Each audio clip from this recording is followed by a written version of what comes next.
With your baseline calmer, let's surface the hidden promises your nervous system is still paying. These aren't beliefs you say out loud.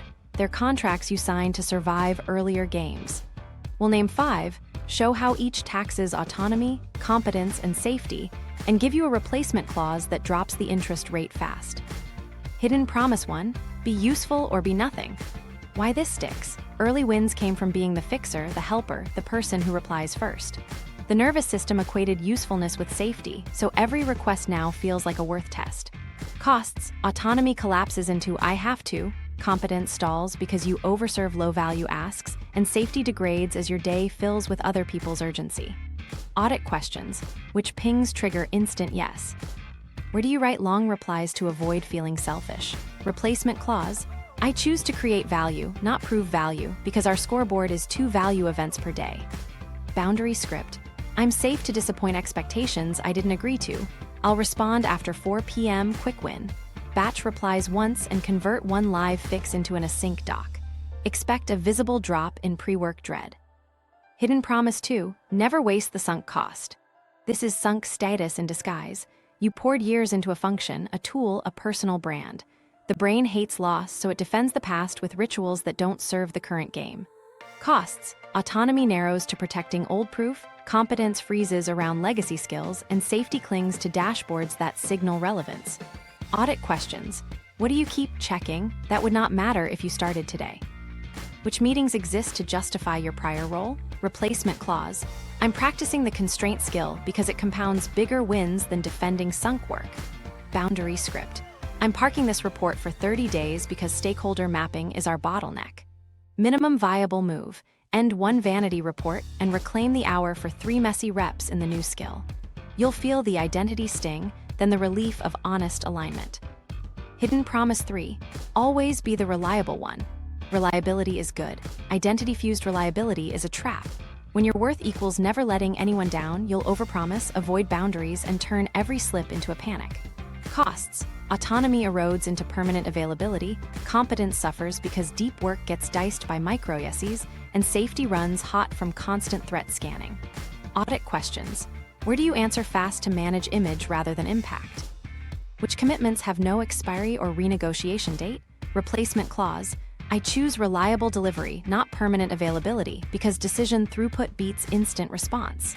Boundary script, I confirm delivery by Friday. I'll batch comms daily at 4 to protect quality. Quick win, install a graduated no, ladder no, negotiate, redirect. Try one redirect today. This fits X's lane, looping them here. Hidden promise 4, win by outworking. Pain as virtue fuel works until it backfires. You tie safety to pushing harder than anyone, so rest feels dangerous and recovery looks like slacking. Costs, autonomy collapses into compulsion, competence plateaus because you trade thinking for hours, and safety becomes yoked to exhaustion. Audit questions, where do you add late pushes to deserve rest? What metric rewards time over throughput? Replacement clause, I choose to outdecide, not outwork, because value events compound faster than hours. Metric shift, replace hours online with value events and decisions closed. Boundary script, I stop at 6 because recovery protects tomorrow's decision quality. Minimum viable move, 1 full stop time tonight, then track next day clarity. That single experiment breaks the loop and restores a slice of agency. Hidden promise 5, be the brand. When your name equals the product, expression narrows. You censor curiosity to keep a polished image, and your nervous system defends the persona like a fragile asset. Costs, autonomy shrinks to audience expectation, competence ossifies because you avoid public novicehood, and safety tanks as visibility rises without identity integration. Audit questions, what topics do you avoid because they don't fit? Where do you produce safe volume over honest depth? Replacement clause, I choose to be a person who creates a brand, not a brand who performs a person because exploration compounds. Safety script, I'm safe to disappoint the algorithm this week. I'll publish 1 learning piece outside the mold. Minimum viable move, 1 practice in public artifact. A page of thinking, a behind-the-scenes process note, a draft. Expect fewer likes, more relief, and regained creative bandwidth. How to run the audit quickly. Take your identity ledger and add a hidden promise column. For each red or amber role, guess the contract in 1 sentence. Then write the replacement clause using autonomy, competence, or safety language. Speak it out loud once. If your body flinches, that's data. Tweak the because phrase until it lands. Next, price the interest. How many points of attention, willpower, and recovery does this promise tax per week? Tackle the highest rate promise first with a minimum viable move and one boundary script. Common mistakes. 1. Trying to rip out a contract in a day. That spikes threat and rebounds into old behavior. Reprice first, then reduce exposure. 2. Swapping one trap for another. I'll be useful by being the best at saying no. Keep the goal value, not image maintenance. 3. Running the audit silently and keeping old audiences in the dark. Send one clear message to reset expectations. Your nervous system relaxes when reality matches the plan. If you remember nothing else, outdated promises are invisible taxes. Name them, reprice them with precise language, and make one minimum payment this week. That opens space to practice new competence without your threat scanner dragging you back. Next, we'll turn these clauses into day-to-day language you can deploy on demand. Language alchemy, scripts that reprice identity. We've surfaced the hidden promises. Now we change what they cost with precise language. Words are levers. They frame agency, signal safety, and set the scoreboard your brain plays to. 3 classes of scripts do the heavy lifting: autonomy, competence, and safety. Then we swap in replacement metrics that stop feeding the old loop. Start with autonomy. Coercive phrasing, I have to, I should, they need me to, keeps your nervous system on defense. The autonomy script flips it. I choose to because, 2 rules. Make the action concrete and the because phrase true. If your body rejects the because, it's PR, not truth. Examples you can use today. I choose to ship 2 value events before noon because early decisions reduce context switching. I choose to batch replies at 4 because uninterrupted mornings protect delivery quality. I choose to decline this meeting because agenda to decision is the bottleneck this week. Say them out loud once. That brief pause you feel, that's interest dropping. Your prefrontal cortex is back online, so dread softens and focus returns. Now competence. Legacy skill bias makes you hide in what you're already good at. The competence script normalizes being a beginner and links it to compounding upside. I'm practicing X to compound Y, keep X specific and Y visible. Try. I'm practicing stakeholder mapping to compound decision speed. I'm practicing long-form synthesis to compound strategic clarity. I'm practicing delegation prompts to compound team throughput. Then protect practice with input metrics you control, number of reps, drafts, or decisions closed. Say the script before a block and score reps after. This reframes novice pain as investment, not evidence you don't belong. Safety next. If success feels unsafe, you'll self-slow. Safety scripts shrink the audience, clarify boundaries, and remove invisible obligations. 3 that work. I'm safe to disappoint expectations I didn't agree to. I'm reducing inputs this week to protect delivery quality. Replies land after 4 p.m. I don't do same-day strategy. I schedule decisions for Tuesdays and Thursdays. Pair each with a micro-action.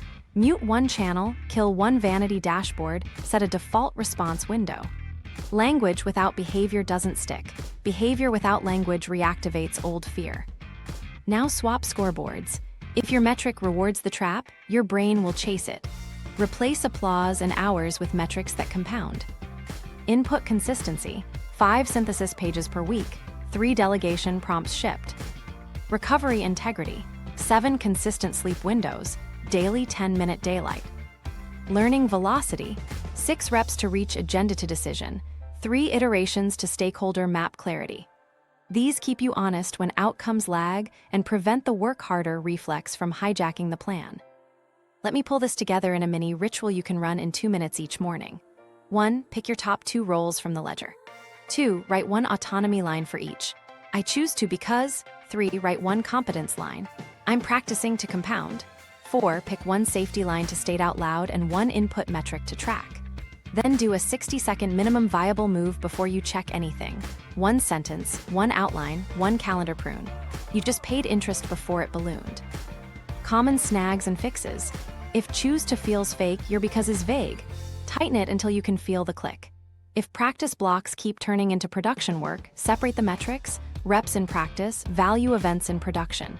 If boundaries trigger guilt, use graduated language. Not now, after 4, redirecting to X, and log the energy you save. Data beats guilt. If you remember nothing else, language sets prices. Script agency, normalize practice, and signal safety. Then measure what compounds. Do that, and the same calendar starts costing less by design. The 4-beat loop, weekly recontracting. This is the operating rhythm that keeps your identity ledger alive. 4 beats, run once a week. It takes 20-30 minutes, and it prevents debt from rebuilding when life gets loud. Think of it as recontracting with yourself. Close, reprice, recommit, recover. Beat 1, close. You start by closing the week's open loops and naming 3 hidden debts you paid. Why this matters: completion signals safety, and your threat scanner finally stands down. Grab your ledger. List the invisible wins you'd usually ignore. The meeting you converted to a sync, the vanity dashboard you killed, the boundary you held. Then physically close loops. Write down any stray tasks living in your head, pick the smallest next action, and either do it or schedule it. You're telling your nervous system, no ghosts are chasing us. Quick test: take 1 minute to breathe at a steady 5 seconds in, 5 seconds out. If your shoulders drop, you've closed enough for today. Now here's where most people mess up. They race past this beat. Don't. Without closure, the next beats feel like adding weight to a shaky shelf. Close first, everything else clicks. Beat 2, reprice. You're going to assign interest rates and kill or park red rolls. Open your traffic lights. For each roll and ritual, ask 3 questions: how much dread before, how much vigilance during, how much fatigue after. That's your interest signal. If it's red, you either kill it or park it with a date. Kill means delete, delegate, or auto-archive. Park means I'll revisit on the 1st of next month. Why this works: you're reducing exposure before you add effort. Then, reprice ambers. Swap the scoreboard to something you control, inputs, not applause. Replace be available with batch at 4. Replace hours with value events. You just lowered the weekly rate on your attention. Once you nail repricing, the moral friction drops. The same calendar feels less like a test, more like a plan you chose. Beat 3, recommit. Choose 2 roles for next week and write 1 autonomy line and 1 competence line for each. Keep it simple. I choose to ship 2 value events before noon because decision throughput compounds. I'm practicing agenda to decision to compound meeting ROI. Add 1 safety line that frames boundaries up front. I reply in a batch at 4 to protect delivery quality. Then set 1 minimum viable move for Monday morning. Make it so small you can do it in 5 minutes without willpower. Outline the brief, draft the email skeleton, prune the calendar. The goal isn't to feel ready, it's to make starting cheap. Common mistake: recommitting to 5 roles. Don't spread thin. 2 roles, 1 competence block, 1 boundary. That's it. The rest is noise your brain will chase to avoid novice pain. Beat 4, recover. This is where high achievers rebuild debt by accident. They sprint heroically, then skimp on recovery and flip their threat scanner back on. You're going to schedule dopamine drain resets as maintenance. Pick 2 anchors you'll protect next week: a consistent sleep window and a 10-minute daylight walk daily. Add 1 5-minute breathing slot on your calendar at your afternoon dip. Then pre-commit a stop time for 3 days and 1 full shutoff block on the weekend. Recovery integrity is a metric. Track it like output. If you miss, don't moralize, adjust the plan. The reason this works is simple. When baseline safety holds, autonomy and competence stick. Now, let's build the loop into your week with rehooks so you keep doing it. Every 5 to 7 minutes of the session, give yourself a micro payoff or a quick win. Close a loop, kill 1 red item, write 1 boundary phrase and send it. Then preview the payoff for next week. 2 value events before noon and no late night checks equals calmer evenings. You're training your brain that this ritual creates visible relief. A quick story: a manager drowning in meetings ran this loop for 4 weeks. Week 1, she killed 2 vanity check-ins and parked a leadership program that wasn't this quarter's bottleneck. Week 2, she repriced success as 3 decisions closed and wrote, I choose to batch Slack at 4 because decision quality beats speed theater. Week 3, she protected a 90-minute competence block on long-form synthesis. Week 4, she added a 72-hour mini reset before a launch. Result: same team, same goals, weekend work dropped to 0, and her felt safety returned. Not because she hustled harder, because she reduced interest. Before we continue, you need to understand the guardrails. If a kill or boundary spikes threat, scale down to an MVM. Convert 1 meeting this week, not 5. If guilt shows up, use the safety script. I'm safe to disappoint expectations I didn't agree to. And if metrics drift back to vanity, set a ledger alarm. 3 days in a row of hours-based thinking triggers a 5-minute repricing check-in. Run the loop on Fridays or Sundays. 20 to 30 minutes max. Close 3 debts, reprice the board, recommit to 2 roles with scripts, schedule recovery anchors. The payoff compounds, clearer starts, steadier afternoons, cleaner stops. And boom, look at that result. You've turned identity from a hidden tax into a weekly asset. Domain playbook work, flip status to value. Let's take this into work, where identity debt hides in plain sight. The goal is simple. Flip status to value so your calendar pays you back. We'll shift metrics, prune inputs, use MVMs to break avoidance, reallocate competence, and speak boundaries that lower interest rates on the same workload. Start with the scoreboard. Most teams worship hours, responsiveness, or meeting count, pure status signals. Replace that with value events per role. A value event is a discrete outcome that moves the game. Decision closed, document shipped, bug eliminated, offer accepted, customer insight captured. Define 2 to 3 value events for each active role on your ledger. For director, product, it might be PRD approved, cross-team decision logged, customer synthesis memo shipped. For IC, engineering, it might be merge to main, flake eliminated, on-call incident resolved with doc. Success becomes 2 value events before noon, not 12 hours online. Now kill legacy signals that drag you back. Dashboards that reward busyness keep your threat scanner hot. Pick 1 vanity dashboard to retire this week. If you must keep it, hide it behind a weekly review so it can't hijack your mornings. Trim inputs, unsubscribe from auto reports you don't act on, mute non-critical channels, and set tools to batch notifications. That single change lowers ambient noise and hands back working memory that's been stuck in vigilance. Avoidance next. High-entropy tasks, messy, ambiguous, reputationally risky, tend to stall. Use an MVM to pierce the avoidance bubble. Set a 20-minute starter protocol you can run on command. Write the ugly first outline, list the stakeholders and their likely objections, or draft the decision log skeleton. The rule is start low friction, not low impact. Once you begin, the task's interest rate drops because you moved from unknown to known. If you catch yourself polishing the outline to feel busy, stop at minute 20 and schedule the next block. Wins are payments, not all-at-once payoffs. Now competence reallocation. Pick the quarter's true bottleneck skill and point your practice time at it. Ask, if I were twice as good at one work skill, which would unlock the most value events? Common culprits: agenda to decision, stakeholder mapping, long-form synthesis, hiring bar clarity, prioritization under uncertainty. Then create an input metric you'll actually track. Number of decisions closed, synthesis pages produced, stakeholder maps iterated. Block 60-90 minutes 3 afternoons a week for reps. Keep practice separate from production. Learning velocity in practice, value events in production. That boundary protects novice pain from performance theater and compounds faster than heroic sprints. Boundaries in negotiations and daily flow come next. Use autonomy phrasing to keep your prefrontal online. I choose to because, in practice. I choose to convert this status meeting to a decision memo because agenda to decision compounds throughput. I choose to reply in a 4 p.m. batch because uninterrupted mornings protect delivery quality. I choose 2 value events before noon because early decisions reduce context switching. Pair the phrase with a visible rule: agenda required for meetings, default async, decision dates on invites. You're shrinking the audience and the ambiguity that fuels vigilance. Let me show you exactly how a day flips. Old day: open 5 dashboards, skim Slack to feel safe, accept a meeting without an agenda, push real work to evening, sleep fragments repeat.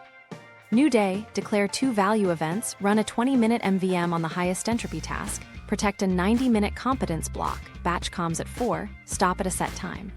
Same calendar capacity, but you change the pricing model. Dread drops, context switching falls, sleep stabilizes, and working memory comes back online. Negotiation moments are leverage points. When someone asks for a quick sync, use a graduated no ladder. Redirect, negotiate, then decline. I choose a sync first because we're closing 2 decisions today. Drop the agenda in the doc and I'll respond by 4. If they insist, time box and put a decision at the end. 15 minutes, decision or next step by minute 12. That protects competence practice and prevents meetings from expanding to fill insecurity. Kill legacy signals at the team level if you lead. Replace leaderboards of tickets touched with value events shipped. Publish a weekly decision log instead of a status parade. Reward recovery integrity publicly. Call out teammates who kept the sleep window through a launch. You're teaching the system that safety is maintained by clarity, not theater. Common pitfalls and counters. Pitfall, metric drift back to hours and applause. Counter, set a Friday 5-minute ledger alarm. If you counted hours twice that week, reprice your board. Pitfall, heroic sprints after repricing. Counter, pre-commit stop times and a weekend shutoff block. Track recovery integrity like output. Pitfall, silent contracts with old audiences. Counter, send one clear expectation reset. We're defaulting to decision memos. Replies land daily at 4. A quick micro story. A founder with sunk hires clung to all hands and ping-ready Slack. We flipped to value events, 2 decisions and 1 synthesis memo daily, killed 3 vanity reports, and installed a 20-minute MVM for investor updates. He added a competence block on stakeholder mapping and used, I choose to batch comms at 4 because decision quality beats speed theater. In 2 weeks, he saved 20 hours, weekends returned, and team pace rose, same goals, lower interest. If you remember nothing else, define value events, kill busyness signals, start with a 20-minute MVM, practice the bottleneck skill, and speak boundaries with I choose to because. That's how work starts compounding instead of collecting fees.